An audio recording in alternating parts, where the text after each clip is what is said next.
নমস্কার, আরও একটি গুরুত্বপূর্ণ আপডেট নিয়ে হাজির হয়েছে আপনাদের সামনে। অনুগ্রহ করে চ্যানেলটি সাবস্ক্রাইব করে সঙ্গে থাকবেন। ভারত বাংলাদেশ সীমান্তে উত্তেজনা ধীরে ধীরে কিন্তু প্রশমিত হচ্ছে। আর ভাবতে অবাক লাগে, বাংলাদেশের মতো ক্ষুদ্র একটি দেশ কি করে এত লম্ফঝম্প করছে, যে কি করে তারা চিকেন স্নেকের উপরে দৃষ্টি দিতে পারে। স্বরাষ্ট্রমন্ত্রী অমিত শাহ গতরাতে এই শিলিগুড়ি করিডোর এখানে একটি বৈঠকের জন্য উপস্থিত হয়েছেন। সেখানে উপস্থিত রয়েছেন আমাদের পশ্চিমবঙ্গের মাননীয় মুখ্যমন্ত্রী শুভেন্দু অধিকারী মহাশয়।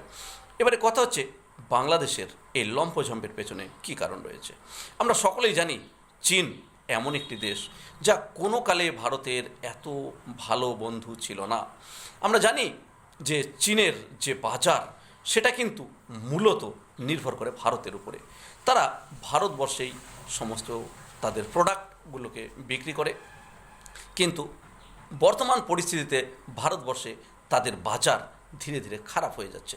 একথা মাথায় রেখে শুধুমাত্র ছলে বলে কলে কৌশলে তারা ভারতের উপর অন্যভাবে দৃষ্টি দিচ্ছে, যে ভারতকে কিভাবে অর্থনৈতিক দিক থেকে চাপে রাখা যায়। আর সেই কারণে ক্ষুদ্র একটি দেশ বাংলাদেশের সাথে তারা এমন সুসামঞ্জস্য বজায় রাখার চেষ্টা করছে।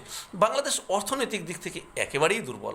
সেই দুর্বলতার মধ্য দিয়ে তারা কি করে এরকম সাহস পাচ্ছে। আমরা জানি যে বাংলাদেশের প্রতি ভারতবর্ষ কিন্তু কোনো দিনও খারাপ দৃষ্টি দেয়নি, খারাপ দৃষ্টি দেবার কথাও নয়। পূর্বতন সরকার থেকে শুরু করে সকলেই বাংলাদেশের সুহৃদ ছিলেন। তবে শেখ হাসিনার পতনের পর বাংলাদেশে যখন এই ইউনূস সরকারের ক্ষমতায় আসেন, তারপর থেকেই কিন্তু একটু ভিন্নভাবে চলে ভারত বাংলাদেশ সম্পর্কটি। ক্রমান্বয়ে বেশ কিছু যে চুক্তি ছিল, সেই চুক্তিও ইউনূস সরকার অস্বীকার করেছেন। অস্বীকার বললে ভুল, সেই চুক্তিগুলো বাতিল করে দিয়েছেন। তবে যাই হোক, পরবর্তীকালে আমরা মনে করেছিলাম যে বিএনপির তারেক রহমান যখন প্রধানমন্ত্রী হলেন, তিনি যখন ক্ষমতা এলেন, হয়তো ভারতবর্ষের সাথে তার একটা ভালো সম্পর্ক গড়ে উঠবে। আমরা জানি না এই মুহূর্তে সম্পর্কটা ঠিক কোন জায়গায় দাঁড়িয়ে। তবে এই তারেক রহমান ক্ষমতায় আসার পর কিন্তু আমেরিকাতেও যাননি বা ওয়াশিংটনে যাননি, নতুন দিল্লিতেও আসেননি। নতুন দিল্লিতে ছিলেন শেখ হাসিনা, তাই তিনি ভারতেও আসার কোনো রকম চেষ্টা করেননি, এমনকি সেই ওয়াশিংটনে যাওয়ার চেষ্টা করেননি। তিনি গেছেন কোথায়? গেছেন চীনে। চীনে গিয়ে সেখানে তারা বাণিজ্য সম্পর্ক স্থাপন করছেন। কী বাণিজ্য সম্পর্ক, সে কথা আর নতুন করে বলতে হবে না।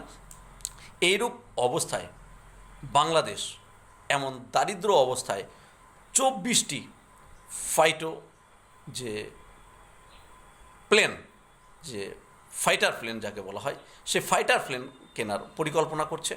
পরিকল্পনা নয়, কেনা হয়েও গেছে, যার জন্য তাদের খরচ হবে $2.2 বিলিয়ন। এত অর্থনৈতিক দিক থেকে দুর্বল একটি দেশ কি করে পাচ্ছে, সেটাই ভাবার বিষয়।